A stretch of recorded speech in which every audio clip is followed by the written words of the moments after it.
बिस्मिल्लाहिर्रहमानिर्रहीम। अस्सलाम वालेकुम नाज़रीन, आप यूट्यूब चैनल देख रहे हैं। मैं इमरान खान हूं और उम्मीद करता हूं आप सब लोग खैरियत से होंगे। मैं अल्हम्दुलिल्लाह ठीक हूं। मेरे बारे में बहुत सारी खबरें चल रही हैं। मेरे लिए सबसे जरूरी ये है कि मैं अपना काम जारी रखूं और अपनी बात करता रहूं, और वो मैं कर रहा हूं। मैं महफूज हूं, अल्लाह ताला का बहुत शुक्र है।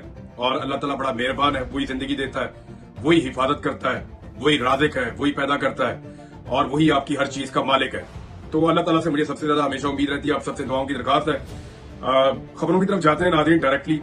जरूरी ये है कि जो बात मैं करता हूँ, जो काम मैं करता हूँ, वो काम जारी रहे और वो रुकना नहीं चाहिए, क्योंकि मुझे ऐसा लगता है कि मेरा काम ही मेरी सबसे बड़ी रिस्पॉन्सिबिलिटी है। और इसी जिम्मेदारी से रोकने की मुझे बार बार कोशिश की गई, लगातार कोशिश की गई।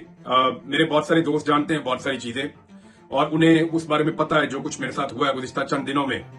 और अगर तो मैं आपको ना बता पाया तो वो आपको बता देंगे कि मेरे साथ क्या कुछ हुआ है और कौन सी चीजें उन्होंने विटनेस की हैं। बहरहाल अभी आ जाए जरा खबरों की तरफ। इसमें सबसे इम्पोर्टेंट तो ये है कि इमरान खान साहब ने इनकार कर दिया जो हुकूमत की जानिब से मुज़ाकरात हुए। हुकूमत ने जो दरखास्त की थी इमरान खान साहब से कि आप फौरी तौर पे अपनी जो कॉल आपने दी है ओवरसीज पाकिस्तानियों को सिविल नाफरमानी के हवाले से, वो अपनी कॉल आप वापस ले लें। इस पे इमरान खान साहब का जो स्टेटमेंट है वो ये है कि जब तक हुकूमत संजीदा मुज़ाकरात में संजीदगी नहीं दिखाती मुज़ाकरात में, तब तक सिविल नाफरमानी की कॉल वापस नहीं होगी। तो इमरान खान साहब ने हुकूमत का जो मुतालबा है उसको मुस्तरद कर दिया। इसके अलावा बैरिस्टर गौहर की इमरान खान साहब से मुलाकात हुई। उन्होंने बताया कि इमरान खान साहब को मुज़ाकरात के हवाले से बताया तो उन्होंने कहा कि ये एक टाइम फ्रेम के अंदर होने चाहिए। हुकूमत के पास तो ये है ना कि एक दिन और गुजर जाए, एक दिन और गुजर जाए। उन्हें लगता है कि अगले दिन कोई ऐसा हादसा या कोई ऐसी चीज हो जाएगी जिसमें उनके हाथ कोई अलादीन का चिराग लग जाएगा और चीजें ठीक हो जाएंगी। लेकिन गुज़िश्ता 2.5-3 साल से हो ये रहा है कि बजाय चीजें ठीक होने के मजीद खराब होती चली जा रही है। एक के बाद एक तजुर्बा करके देख लिया, लेकिन चीजें ठीक होने की बजाय ज्यादा से ज्यादा खराब हो रही हैं। अब इमरान खान साहब कहते हैं जी कि बगैर इनको ज्यादा टाइम देने की बजाय एक टाइम फ्रेम रखे और हमारे जो दो इंतहाई जायज मुतालबात हैं, नंबर 1 जितने भी कैदी हैं बेगुनाह उनको रिहा किया जाए, या जिनके केसेस चल रहे हैं उनको जमानतें दी जाए, जो उनका हक है उन्हें मिलनी चाहिए। और दूसरा उनका मुतालबा यह है कि 9 मई के ऊपर और 26 नवंबर के ऊपर इन दोनों वाकयात के ऊपर एक जुडिशियल इंक्वायरी करवाई जाए, कमीशन बनाया जाए, जिसमें पता चले कि सीसीटीवी फुटेज में क्या था, पता चले किसका क्या रोल था, पता चले कि कितने लोगों को गिरफ्तार किया गया, क्यों गिरफ्तार किया गया। जो लोग बाइज्जत बरी हो गए, यानी बहुत सारे लोग 9 मई के केसेस में डिस्चार्ज हुए, लेकिन उन्होंने कई महीने जेलों के अंदर गुजारे हैं। अब वो बेगुनाह साबित हो गए, उन्होंने जेलों में गुजारा टाइम, उसके लिए जिम्मेदार कौन है? हजारों लोग पाकिस्तान में गिरफ्तार किए गए हैं और 9 मई के केसेस को जितना ज्यादा पाकिस्तान में इदारों ने खराब किया कि जिस बंदे ने माफी मांग लिया, इमरान खान को छोड़ दिया, वो बेगुनाह हो गया। सबसे पहला तो जुर्म यह था कि अगर 9 मई किया एक बंदा उसके अंदर फिक्स है, तो जैसे ही वो इमरान खान को छोड़ता है वो बेगुनाह हो जाता है, वॉशिंग मशीन में से निकल के बिल्कुल पाक साफ हो जाता है। तो ये नहीं हो सकता कि एक बंदा ऐसे बेगुनाह हो जाए। तो अगर सजा देनी है तो कानून के मुताबिक सबको देनी चाहिए थी। यहां से ये मामला मशकूक होना शुरू हुआ। फिर मैंने देखा जैसे पुलिस ने अंधाधुंध गिरफ्तारियां कर दी।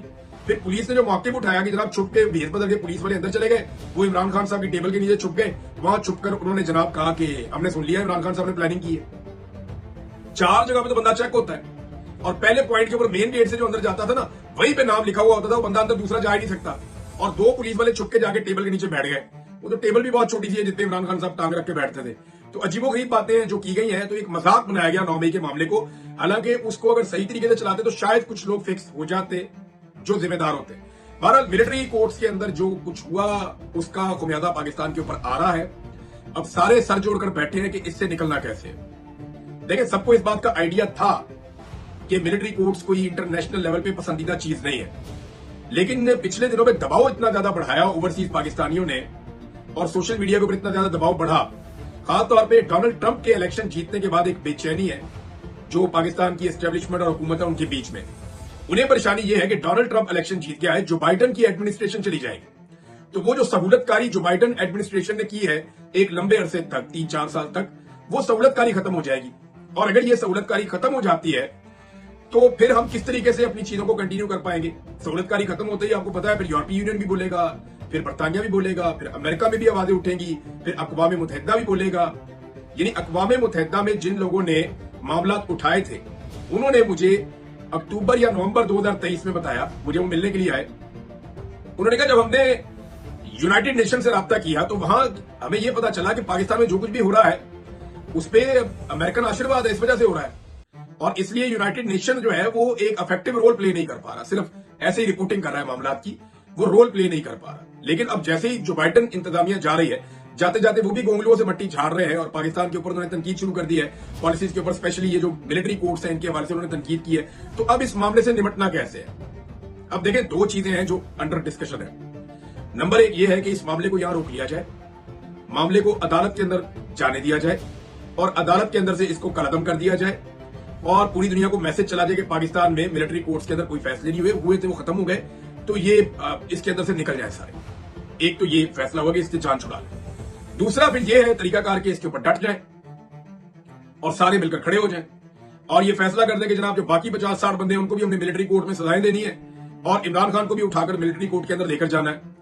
अब जो लोग चंद दिनों पहले तक ये दावे कर रहे थे, बड़े बुलंदोबांग दावे कर रहे थे कि इमरान खान एक फितना है, उसको हमने कुचलना होगा और हमने इमरान खान को लेकर जाना है मिलिट्री कोर्ट के अंदर, और जनाब वहां पे गवाहियां आ गई हैं और फैद हमीद ने और इमरान खान ने मिलकर जो है वो 9 मई करवाया था। हालांकि मैंने आपको बताया कि जो मेरे पास इंफॉर्मेशन है, हो सकता है कि उस इंफॉर्मेशन से अलग भी कुछ चीजें हों, लेकिन मैं आपको अपनी जाती इंफॉर्मेशन ये बता रहा हूं कि 2022 के मई में इमरान खान साहब ने जनरल बाजवा और जनरल फैज हमीद से ताल्लुकात मुनक़ता किए थे और ये मुझे इमरान खान साहब के बहुत करीबी लोगों ने बताया था और मुझे सबूत भी बताया था कि उन्होंने उस वक्त मुनक़ता कर दिए थे। और उसके बाद उनका कोई जवाब बनता नहीं है जनरल फैज हमीद से राब्ते में रहने का, लेकिन अगर है तो कोई तो सबूत होंगे ना, तो अब तक मामला खुल जाना चाहिए था।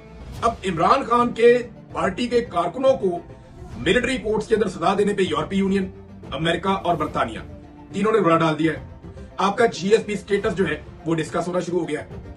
अब ये कारकुनों की बात, अगर साबिक वजीर आजम को उठाकर मिलिट्री कोर्ट में ले गए तो किस तरह का रिएक्शन आएगा हम आप इसका अंदाजा भी नहीं कर सकते। तो पाकिस्तान के अंदर इस वक्त डिस्कशन इस बात के ऊपर हो रही है कि किस तरीके से इस मामले को अब टैकल करना है, क्योंकि ये एक डिजास्टर के तौर पे देखा जा रहा है।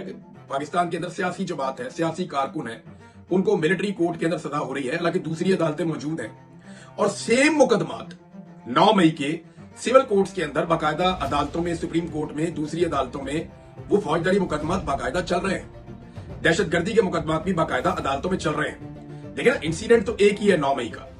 अब 9 मई के अंदर कुछ हजारों लोग जो हैं उनके मुकदमा चल रहे हैं दहशतगर्दी की अदालतों में, दीगर अदालतों में, हाई कोर्ट्स के अंदर। ये 9 मई के मुकदमात हैं और इसी 9 मई के वकूए के कुछ मुकदमात फौजी अदालतों में चले गए हैं। यानी ये भी एक अजीब चीज है कि अगर डील करना है तो सबको एक ही तरह डील करना है ना। ये तो नहीं हो सकता कि आप कुछ लोगों को वहां ले जाएंगे और कुछ को यहां ले आएंगे। अब इसमें हुकूमत कहती थी सिंबॉलिक सजाएं होंगी, लेकिन सजाएं 10-10 साल की हो गई। उसके ऊपर भी दुनिया में एक जो है वो इस्तराब है और जिस तरह से इसको दुनिया में देखा जा रहा है आने वाले दिनों में, क्योंकि अब क्रिसमस की छुट्टियां होने जा रही है पूरी दुनिया में, तो क्रिसमस के बाद ये मामला उठेगा और ये मामला ज्यादा उठेगा मेरी इंफॉर्मेशन के मुताबिक। ओवरसीज पाकिस्तानियों ने जो किया उसके नतीजे में अब एक कांग्रेशनल मीटिंग होने जा रही है अमेरिका में और वहां पे बाकायदा ब्रीफिंग होगी कि पाकिस्तान में किस तरह से फस्तायत की गई है और 26 नवंबर को स्पेशली उसके अंदर डिस्कस किया जाएगा इमरान खान साहब के मुकदमात और मामला भी। इसके अलावा एक बर्तानिया में भी होने जा रहा है ये मामला और कनाडा में भी होने जा रहा है। यूरोपीय यूनियन का मूड आपने चेक कर लिया है और उन्होंने भी एक हार्ड लाइन ली है इस सारे मामले को लेकर। डोनाल्ड ट्रंप की जो नई टीम है ना, उसके अगर आप बयान सुने, गुज़िश्ता कुछ बयान आप निकालें, मिसाल के तौर पे उनके मार्को रूबियो इनके सेक्रेटरी ऑफ द स्टेट के तौर पे इंतखाब है, इसी तरह रिचर्ड ब्रेनल है, इस तरह एक दो खवातीन है। इनके अगर आप माजी के स्टेटमेंट्स देखें जो डोनाल्ड ट्रंप की अपनी किचन कैबिनेट है, जो बहुत करीब के लोग हैं, तो आपको ये समझ आ जाती है कि वो डिक्टेटर्स के बहुत खिलाफ है। वो खुलकर ये बात करते रहे कि हमने दुनिया में उन लीडर्स के साथ डील करना है जिनके पीछे उनकी आवाम खड़ी होगी, हमने डिक्टेटर्स के साथ डील नहीं करना। बल्कि जो सेक्रेटरी ऑफ द स्टेट आ रहे हैं उनका मैं एक बयान सुन रहा था, उन्होंने कहा डिक्टेटर्स अमेरिका के दोस्त नहीं हो सकते। उन्होंने मुख्तलिफ ममालिक की मिसालें भी दी। उन्होंने कहा ये दुनिया के अमन व अमान के लिए और दहशतगर्दी के हवाले से डिक्टेटर्स एक बड़ा मसला होते हैं। ये अपने इक़्तिदार के लिए समझौते करते हैं। ये डिक्टेटर्स बाय डिजाइन अमेरिका और इसराइल के खिलाफ एहतजाज करवाते हैं, ये उनका सोचना है। उन्हें ये लगता है कि डिक्टेटर्स अपने लोगों को कंट्रोल करने के लिए, स्पेशली वो मुसलमान मुल्कों की बात कर रहे थे कि जहां पे अपने लोगों को कंट्रोल किया जाता है वहां उनको थोड़ा सा रूम दिया जाता है, ठीक है आप अमेरिका को गालियां दे दें, आप इसको दे दें। ये अमेरिका के दोस्त नहीं हो सकते। अपने इक़्तिदार को तूल देने के लिए लोगों को ये कहते हैं कि वहां आप जो मर्जी करें, बाहर आप जो मर्जी करें, पाकिस्तान के अंदर या अपने मुल्क के अंदर या मिस्र के अंदर या फलां मुल्क के अंदर आपने कुछ नहीं करना। पाकिस्तान में मैंने इसलिए कहा कि डिक्टेटरशिप बहुत रही है और अभी भी जो माहौल पाकिस्तान में है वो डिक्टेटरशिप वाला है, क्योंकि पाकिस्तान में इलेक्शन कोई और जीता, लेकिन पाकिस्तान की एस्टेब्लिशमेंट ने हुकूमत किसी और को बनाकर दे दी और जिनको हुकूमत बनाकर दी वो हुकूमत में आने के लायक ही नहीं थे, काबिल ही नहीं थे, और उसके बाद से लेकर अब तक पाकिस्तान एक डिजास्टर में चल रहा है। अब इमरान खान साहब ने तो इनकार कर दिया है, लेकिन दूसरी जानब कुछ शिकवे हैं पाकिस्तान तरीके इंसाफ के लोगों के, और ये दो बड़े अहम शिकवे हैं। एक तो पाकिस्तान तरीके इंसाफ ने जो केस चल रहा है, जो इन्होंने एक इस्तगासा किया हुआ है 26 नवंबर के हवाले से, उसमें हमें ऐसी उम्मीद थी कि जैसे पाकिस्तान तहरीक इंसाफ की सारी क़यादत पहुंच जाएगी, बहुत बड़ी तादाद में लोग अदालत में पहुंच जाएंगे और उनके जाने से एक माहौल बनेगा और सब अपने शोहदा के लिए इंसाफ मांगेंगे। लेकिन बदकिस्मती से पीर वाले दिन ऐसा हुआ नहीं। अब जब मैंने इतलात इकट्ठी की तो पता चला कि जनाब वहां तो खामोशी थी और वहां पे लोग नहीं पहुंचे और उस वजह से एक लंबी तारीख भी आ गई है। तो ये एक बदकिस्मती वाली बात है कि जो गरीब कारकुन शहीद हुए उनके लिए सारी क़यादत को वहां पहुंचना चाहिए था। एमएनएस को, सेनेटर्स को, पार्टी के ओहदेदारों को बड़ी तादाद में जाना चाहिए था, जो मेन लोग हैं, और जाकर उन्हें अपने कारकुनों के साथ, जो शहीद कारकुन है या जो गिरफ्तार कारकुन है या जो लापता कारकुन है या जो जख्मी है, उनके साथ इजहार हमदर्दी करना चाहिए था। दूसरा, जो एक कारकुन शहीद हुए पाकिस्तान तहरीक इंसाफ के, मलक अदरीस शहीद, ये पेशावर अस्पताल में ज़ेरे इलाज थे, वहां पे इनकी डेथ हो गई। लगभग इनका 4 हफ्ते तक इलाज करने की कोशिश की गई। ये कुछ टाइम ऐसा था कि वो बेहतर भी लग रहे थे, लेकिन उसके बाद उनका इंतकाल हो गया, वो शहीद हो गए। अब वहां पे उनके भाई ने शिकायत की, उनका शिकवा यह है कि पाकिस्तान तहरीक इंसाफ की क़यादत नहीं आई और मेरे भाई ने इस पार्टी के लिए कुर्बानी दी है। तो इस पे शहबाज गिल साहब ने और दीगर कुछ लोगों ने अफसोस का इजहार किया है और ये वाकई अफसोस की बात है कि जिन कारकुनों ने कुर्बानी दी है, जो शहीद हुए हैं, वहां पे पूरे गांव के अंदर लोग धाड़े मार रहे थे। तो मकामी पाकिस्तान तहरीक इंसाफ के लोगों के अलावा जो मरकजी क़यादत है, अटक बिल्कुल इस्लामाबाद के साथ है, उन्हें जाना चाहिए था और जाकर इस जनाजे के अंदर शिरकत करनी चाहिए थी। लेकिन इस मामले में पाकिस्तान तहरीक इंसाफ की जो क़यादत है वो इंतहाई सुस्ती पहले भी करती रही है और इस वक्त भी उन्होंने सुस्ती का मुजाहरा किया, जो अफसोसनाक है। मेरे ख्याल में इनके घर जाना चाहिए, सबको इनके घर जाना चाहिए, इनकी कब्र पे जाना चाहिए, वहां अफसोस का इजहार करना चाहिए और वहां पे आवाज उठानी चाहिए। एक पाकिस्तान तहरीक इंसाफ के ऊपर नुक्ता उठाया गया कि तहरीक इंसाफ ने क्यों जो है वो नहीं दिए, अपने वकला नहीं दिए मिलिट्री कोर्ट्स के अंदर। तो देखिए, एक चीज जिसको तहरीक इंसाफ तस्लीम ही नहीं करती, वो इसको मानते ही नहीं कि मिलिट्री कोर्ट कोई कोर्ट ही नहीं है। तो जब एक चीज कोर्ट ही नहीं है तो उसमें बतौर वकील पाकिस्तान तहरीक इंसाफ की लीडरशिप क्यों पेश हो जाए जाके। लेकिन वहां पे एक कर्नल साहब है जो बैठ के केस सुन रहे हैं। तो आपको क्या लगता है कि सलमान अकरम राजा साहब जाके कर्नल साहब को समझाएंगे कि कानून क्या है और उन्हें समझ आएगी इस बात की? वो तो सबको पता है कि मिलिट्री कोर्ट क्या होती है और उसने किस तरह सजा देनी होती है।